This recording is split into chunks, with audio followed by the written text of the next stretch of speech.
la destruction de la chair, afin que l'esprit soit sauvé au jour du Seigneur Jésus. C'est bien à tort que vous vous glorifiez. Et là, il y a une question. Ne savez-vous pas qu'un peu de levain fait lever toute la pâte? Ne savez-vous pas? Quelque part, ils cherchent à éveiller leur conscience. Il y a ce déni dont je vous parlais. Il y a des situations qui ne glorifient pas le Seigneur, mais ça, c'est la réalité de ce qui est en train de se passer à Corinthe, comme un état de cœur, peut-être parmi nous ce soir, et que le Seigneur voudrait dire, eh bien, non, tu fais peut-être tort de te glorifier. Vous êtes enflé d'orgueil. Vous n'êtes pas plutôt dans l'affliction.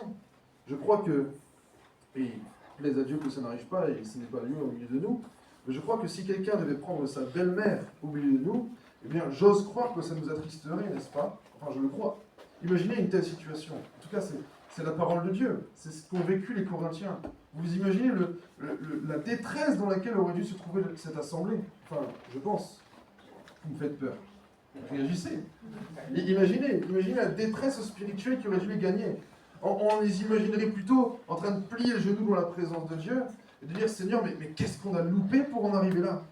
Et le déni est tel, et vous comprenez l'image, qu'au lieu de s'attrister dans la présence de Dieu et de dire, mais Seigneur, il faut qu'un tel frère soit durement sanctionné, alors quand on dit livré à Satan, ça ne veut pas dire qu'on a fait quelque chose de bizarre dans le monde spirituel, ça veut dire exclu temporairement de l'assemblée pour la destruction de sa chair. J'explique juste cette expression pour que vous puissiez bien saisir le sens du verset, parce que certains parfois l'ont mal compris.